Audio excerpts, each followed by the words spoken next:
और ठीक है। एकेडमिक में सबसे इजी सेक्शन कौन सा होता है और सबसे डिफिकल्ट सेक्शन कौन सा होता है? मैंने सुना है जनरली रीडिंग सबसे डिफिकल्ट होता है और लिसनिंग सबसे इजी होता है, बट स्टिल आप एक बार बताएंगे तो। हमें जैसे स्टूडेंट्स पूछते हैं कि कंप्यूटर बेस्ड देना चाहिए, फिजिकल बेस्ड देना चाहिए, तो हम्म। आपका एक जनरल आइडिया क्या रहता है कि मेरा पर्सनल ओपिनियन तो कंप्यूटर बेस्ड है, बिकॉज वो जल्दी रिजल्ट भी आता है और आपको एटलीस्ट हैंड राइटिंग का सोचना नहीं है। तो यस। आपके ओपिनियन में क्या कुछ पॉइंट्स मैं है इसके। फाइनल क्वेश्चंस पूछूंगा लॉजिस्टिक्स से रिलेटेड कि हाँ जी। जैसे इसके लिए प्री रिक्विजिट्स क्या है? जैसे पासपोर्ट चाहिए, हमें पासपोर्ट तो एक बेसिक रिक्वायरमेंट है, इसके अलावा और क्या रिक्वायरमेंट होती है जहाँ पे वो लोग डॉक्यूमेंट्स पूछते हैं हमारे? जैसे श्योर। कि आईएल्ट्स बेसिकली स्टूडेंट को कब देना चाहिए? जैसे मान लीजिए अभी मेरे पास कोई स्टूडेंट आया, ठीक है, जैसे मैं स्टूडेंट्स को गाइड करता हूँ, तो मेरे पास स्टूडेंट आता है। अब वो बोलता है कि है ना मैं पहले आईएल्ट्स प्रिपेयर कर लेता हूँ, फिर है ना मैं बाकी सारी चीजें देखूंगा। बट मेरा हम्म। कहना होता है कि आईएल्ट्स को पैरेलली रन करने दो, और हम्म। स्टूडेंट्स को यूनिवर्सिटीज वगैरह भी अपनी फिल्टर आउट करना स्टार्ट कर देना चाहिए पैरेलली आईएल्ट्स के साथ साथ, हम्म। अगर वो प्रिपेयर कर रहा है, क्योंकि उसको फुल वेटेज नहीं देना चाहिए। आई मीन इतना बड़ा भी एग्जाम नहीं है, इतना डिफिकल्ट भी एग्जाम नहीं है कि आप है ना अपनी हम्म। डेडलाइन से मिस कर दो, राइट?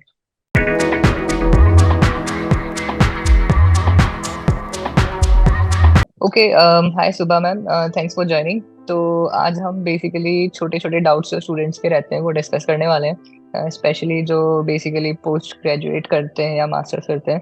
तो उनके रिगार्डिंग जो बच्चों को क्वेरीज रहती है कि आईएलटीएस कितना इंपॉर्टेंट है, कब देना चाहिए, कितनी कंट्री स्पेसिफिक रिक्वायरमेंट्स हैं, तो ये सब चीज़ें हम थोड़ी डिस्कस करेंगे। तो आप एक जनरल आईएलटीएस का ओवरव्यू बता सकते हैं प्लीज? यस ऑफ कोर्स है। एक्चुअली आइल्स में 4 सेक्शंस रहते हैं। रीडिंग सेक्शन, लिसनिंग, राइटिंग और स्पीकिंग। सो रीडिंग अगर हम एकेडमिक और जीटी एक्चुअली 2 टाइप्स हैं। जनरली जो स्टडी वीजा के लिए स्टूडेंट्स जो जाते हैं वो एकेडमिक ही प्रेफर करते हैं। जो जीटी का एग्जाम है, जर्नल ट्रेनिंग, वो पीआर पर्पसेस के लिए प्रेफरेबल ज्यादा है। राइट। तो इनका थोड़ा सा रीडिंग के पैटर्न में डिफरेंस है, एकेडमिक और हम्म। जीटी का। तो लाइक जीटी में ज्यादा पैसेजेस रहते हैं, एकेडमिक में हम्म। थोड़े कम होते हैं, 3 पैसेजेस होते हैं। Listening okay. एग्जैक्टली सेम रहती है, बिल्कुल ही सेम होती ओके। है वो, दोनों मॉड्यूल्स ओके। की। और और जो वैसे राइटिंग टास्क, यस यस, हाँ जी ये, पूछिए। हाँ, जो सेक्शंस आपने बताए चारों, हम खाली हम्म। एकेडमिक की बात करते हैं, वर्क वाला जो ओके। है तो उसको छोड़ देते हैं। और ठीक है। एकेडमिक में सबसे इजी सेक्शन कौन सा होता है और सबसे डिफिकल्ट सेक्शन कौन सा होता है? मैंने सुना है जनरली रीडिंग सबसे डिफिकल्ट होता है और लिसनिंग सबसे इजी होता है, बट स्टिल आप एक बार बताएंगे तो। यस, एक्चुअली सुना तो मैंने भी कुछ ऐसे ही है, बट मेरे अगर हम्म। पर्सनल एक्सपीरियंस से बात करें तो मुझे लगता है कि अगर एक्चुअल बेस डेवलपमेंट नहीं है बच्चे की, तो उसके लिए हम्म। स्पीकिंग भी मुश्किल रह सकता है। बिकॉज अच्छा। स्पीकिंग में क्या है ना कि हमारे पास सिर्फ 10 मिनट है एग्जामिनर को कन्विंस करने के लिए। तो वहां हमें दिक्कत आ सकती है। हमने कुछ भी अगर प्रिपेयर किया है तो टाइम ही हम्म। बहुत कम है। 10 मिनट में राइट। हमें अपने कनेक्टर्स, अपनी ग्रामर, अपनी वोकैबुलरी, है ना, कि क्या हम्म। इडियम्स फ्रेजेस हम यूज करते हैं, सब कुछ प्रेजेंट करना है। और मैंने जो ओके। नोटिस किया अपने प्रीवियस स्टूडेंट्स में कि बच्चे वो नर्वसनेस के कारण नहीं कर पाते। हम्म। प्रेपरेशन फेजेस में वो अच्छा परफॉर्म करते हैं, लेकिन एग्जाम में वो खुद को उतना बेटर प्रेजेंट नहीं कर पाते। और राइट। इजीएस्ट स्टूडेंट्स कहते हैं कि लिसनिंग है। वो हम्म। इसलिए भी है कि रिपीटेडली आज का जो हमारा जैसे यूथ है वो कनेक्टेड है इंग्लिश के लाइक न्यूज़पेपर से, आर्टिकल से, राइट। पॉडकास्ट के थ्रू ऑलरेडी कनेक्टेड है। तो ये उनके लिए कोई इतनी नई बात नहीं, थोड़ी सी प्रैक्टिस के साथ वो सीख जाते हैं। ये चीज है। Right. Right. Right. Thank you.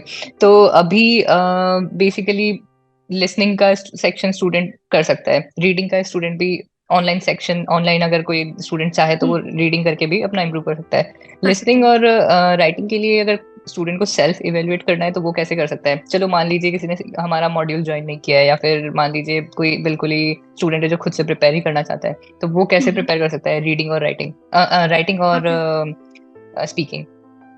Okay. तो राइटिंग और स्पीकिंग दोनों जो सेक्शंस हैं मेरे अकॉर्डिंग वो आइल्स के सबसे क्रिटिकल सेक्शंस हैं। यहाँ पर हमें मेंटर की जरूरत रहती ही रहती है। ओके। कुछ सेशंस नेसेसरी हैं, to be very honest necessary हैं। बिकॉज अगर हम कुछ लिख रहे हैं ग्रामेटिकली, वोकैबुलरी वाइज, या कई बार मैंने जो ज्यादा देखा है कि बच्चे क्वेश्चन को अटेंड ही नहीं करते। वो उस क्वेश्चन राइट। को राइटिंग टास्क में ना कुछ का कुछ ले जाते हैं, समझ अलग लेते हैं, तो वो क्वेश्चन पूरा अलग ट्रैक पे चला जाता है। इसीलिए हम्म। एक मेंटर की हेल्प की एटलीस्ट, अगर आपका अगर बेस अच्छा भी है, अगर आपको लगता है आप हम्म। कम टाइम में कर लेंगे, स्टिल 7 to 8 राइटिंग्स अपनी चेक करवा लीजिए। तो राइट। चेकिंग से आपको कुछ इंसाइट ही मिलेगा। कई स्टूडेंट्स इतने में भी कर लेते हैं। और राइट। स्पीकिंग के लिए भी इतने ही sessions, 4 to 5 sessions at least half an hour के किसी एक मेंटर के साथ बहुत जरूरी, क्योंकि इंग्लिश आपको आती हो सकती है, लेकिन ये हो राइट। सकता है कि यू आर लैकिंग कि वो स्ट्रैटेजीज क्या है जो हमें चाहिए, एग्जैक्टली। जैसे जेरट्स का यूज है, कनेक्टर्स है, बहुत डिटेल में है। स्पीकिंग की भी जब हम स्ट्रैटेजीज करवाते हैं तो वो मोस्टली स्टूडेंट्स ने पढ़ी तो स्कूल में हुई है, बट उनको पता ही नहीं राइट। है कि इसको हम यूज करेंगे तो we will get band scores. तो ये एक टीचर हेल्प कर सकता है, मेंटर हेल्प कर सकता है इसमें। हाँ जी। राइट। Okay, thank you. दूसरा चीज ये मुझे पूछना था कि हमें जैसे स्टूडेंट्स पूछते हैं कि कंप्यूटर बेस्ड देना चाहिए, फिजिकल बेस्ड देना चाहिए, तो हम्म। आपका एक जनरल आइडिया क्या रहता है कि मेरा पर्सनल ओपिनियन तो कंप्यूटर बेस्ड है, बिकॉज वो जल्दी रिजल्ट भी आता है और आपको एटलीस्ट हैंड राइटिंग का सोचना नहीं है। तो यस, आपके ओपिनियन में क्या पॉइंट्स हैं इसके लिए? आपका ओपिनियन भी बिल्कुल ठीक है कि हैंडराइटिंग कई लोगों के लिए एक क्रिटिकल एस्पेक्ट बन जाता है, कि क्योंकि हम्म। वर्ड लेंथ ज्यादा रहती है तो नहीं लिख पाते। बट अगेन, अगर हैंडराइटिंग एक बैरियर है तो टाइपिंग स्पीड भी एक बैरियर हो सकता है, एक प्रॉब्लम हो हम्म। सकता है। अगर कंप्यूटर बेस्ड आइल्स के लिए जाना है तो आपका टाइपिंग स्पीड अच्छा होना चाहिए। और दोनों में एक और डिफरेंस भी है, लाइक जो कंप्यूटर बेस्ड आइल्स है उसमें हम 60 डेज के अंदर अंदर एक सेक्शन को री अटेम्प्ट कर सकते हैं।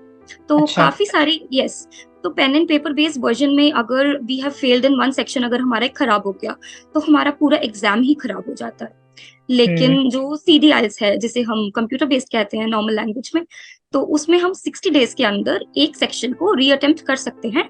लेकिन ओके। हल्की सी बात यहाँ पर यह है कि कुछ यूनिवर्सिटीज सेकंड अटेम्प्ट एक्सेप्ट नहीं करती, लेकिन काफी अच्छा। यूनिवर्सिटीज कर भी लेती। तो ये हमें पहले ओके। देखना रहता है। Yes, so there is a right. List right. जिसको हमें देखना रहता है। बाकी वो हैंड राइटिंग और उसका वाला पॉइंट तो है ही, कंफर्टेबल हम्म। अगर आप कंप्यूटर लैपटॉप के ऊपर ऑनलाइन एग्जामिनेशन में। और वैसे राइट। रिसेंटली मैंने भी दोबारा अपना आइल्स का एग्जाम लिया है, कंप्यूटर बेस्ड लिया। हम्म। लास्ट टाइम मैंने पेन एंड पेपर दिया था, तो मैंने देखा ओके। कि बहुत ही कंफर्टेबल एनवायरनमेंट है। टीचर्स आपको हम्म। ओरिएंट कर देते हैं, वो आपको बता देते हैं कि स्क्रीन पे हम्म। क्वेश्चंस वगैरह कैसे आएंगे, तो इतना डिफिकल्ट भी नहीं है, राइट। इतना कोई घबराने ओके। वाली चीज उसमें नहीं है। ओके। एंड कुछ मैं फाइनल क्वेश्चंस पूछूंगा लॉजिस्टिक्स से रिलेटेड कि हाँ जी। जैसे इसके लिए प्री रिक्विजिट्स क्या है? जैसे पासपोर्ट चाहिए हमें, पासपोर्ट तो एक बेसिक रिक्वायरमेंट है, इसके अलावा और क्या रिक्वायरमेंट होती है जहाँ पे वो लोग डॉक्यूमेंट्स पूछते हैं हमारे? इसके अलावा ट्वेल्थ होनी चाहिए आपके पास, ट्वेल्थ या ग्रेजुएशन में से दोनों में से कुछ तो हो। अगर आप हम्म। ग्रेजुएट हो तो प्रेफरेबली आपसे 6.5 bands overall they will demand.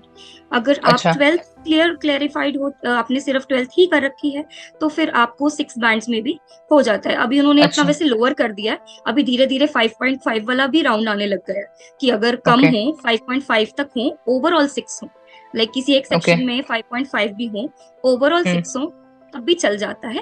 लेकिन ओके। प्रेफरेबल जो सबसे सेफ साइड है ग्रेजुएट्स के लिए है 6 इन हम्म। एवरी सेक्शन और ओवरऑल हम्म। 6.5। और ओके। जो ट्वेल्थ के बच्चे हैं उनके लिए चाहिए 6 भी चल जाएगा, 6 इन एवरी ओके। सेक्शन भी हो, ओवरऑल 6 भी हो। तो बहुत सेफ रहता है अगर आप 6 के हम्म। ऊपर हो तो एटलीस्ट 6 तो ओके। होने चाहिए। हाँ जी। राइट। राइट। अच्छा, एक सिंपल सा, अगर हम स्टैटिस्टिक्स लेके चलें कि मान लो एक स्टूडेंट है जिसने ना सारे सेक्शंस में 6 स्कोर किया, ठीक है, बेयर मिनिमम ओके, सारे सेक्शंस में 6, तो उसका एक ओवरऑल आईएलटीएस बैंड कितना बनना चाहिए? अगर आपके सारे सेक्शन में 6 है तो वो उसका एवरेज ही काउंट होगा, वो 6 ही बनेगा। ओके। अगर आप किसी ओके। 2 सेक्शंस में भी आप 6.5 चले जाते हैं तो फिर वो हम्म। आपका 6.5 बन जाएगा। ओके, यस, तो ये सिंपल एवरेजिंग है, मतलब इसमें ऐसा कुछ बिल्कुल नहीं है कि बिल्कुल ये, हाँ। Okay. Okay. Normal normal average ही लिया उन्होंने 4 सेक्शंस का, इसमें ऐसा कुछ नहीं रहता कि किसी हम्म। सेक्शन की वेटेज ज्यादा है, वो प्रॉब्लम नहीं। ओके। हाँ जी। Okay. Okay ma'am, thank you. एक मेरा फाइनल क्वेश्चन रहेगा, जैसे अच्छा। कि आईएलटीएस बेसिकली स्टूडेंट को कब देना चाहिए? जैसे मान लीजिए अभी मेरे पास कोई स्टूडेंट आया, ठीक है, जैसे मैं स्टूडेंट्स को गाइड करता हूँ, तो मेरे पास स्टूडेंट आता है, अब वो बोलता है कि है ना मैं पहले आईएलटीएस प्रिपेयर कर लेता हूँ, फिर है ना मैं बाकी सारी चीजें देखूंगा। बट मेरा हम्म कहना होता है कि आईएलटीएस को पैरेलली रन करने दो, और हम्म स्टूडेंट्स को यूनिवर्सिटीज वगैरह भी अपनी फिल्टर आउट करना स्टार्ट कर देना चाहिए पैरेलली आईएलटीएस के साथ साथ, हम्म अगर वो प्रिपेयर कर रहा है, क्योंकि उसको फुल वेटेज नहीं देना चाहिए। आई मीन इतना बड़ा भी एग्जाम नहीं है, इतना डिफिकल्ट भी एग्जाम नहीं है कि आप है ना अपनी डेडलाइन से मिस कर दो, राइट? तो इसमें आपका क्या कमेंट है? करेक्ट है। मेरा एक्चुअली बिल्कुल कोइंसाइड कर रहा है आपकी तरह ही, मेरा भी बिल्कुल सोचने का तरीका है कि पहली बात तो किसी भी चीज को इतना ओवर एम्फेसाइज करना ही नहीं चाहिए। मैंने देखा है राइट। स्टूडेंट्स में बहुत ही ज्यादा फियर है, वो हम्म। कैपेबल हैं भी, बट लैक ऑफ गाइडेंस कह लीजिए, या उनको लैक ऑफ नॉलेज कह लीजिए, पर्टिकुलरली कि उनको खुद ही नहीं पता कि राइट। एग्जाम क्या है। इसके कारण हम्म। बच्चे बहुत टेंशन में रहते हैं। लेकिन जब हम उन स्टूडेंट्स को मिलते हैं पर्सनली या हम्म, थ्रू वीडियो कॉल या जानते हैं, क्लासेस लेते हैं, तब हमें समझ में आता है कि बिकॉज वो जैसे आप कह रहे हैं पोजीशंस वगैरह अप्लाई कर लो, तो जो एक्सपीरियंस बच्चा है वो ऑलरेडी आइल्स में एक एज बना ही चुका है आप अपनी खुद की, राइट, बस पता नहीं है, क्योंकि इंग्लिश तो उसके बेस में होगी ही। अगर वो अप्लाई एग्जैक्टली, कर रहा है, अगर वो फॉरेन कंट्रीज के साथ लिंक में है, प्रोफेसर्स के साथ लिंक में है, तो इंग्लिश का तो यूज उसे आ ही रहा होगा, स्पीकिंग आ रही राइट, होगी।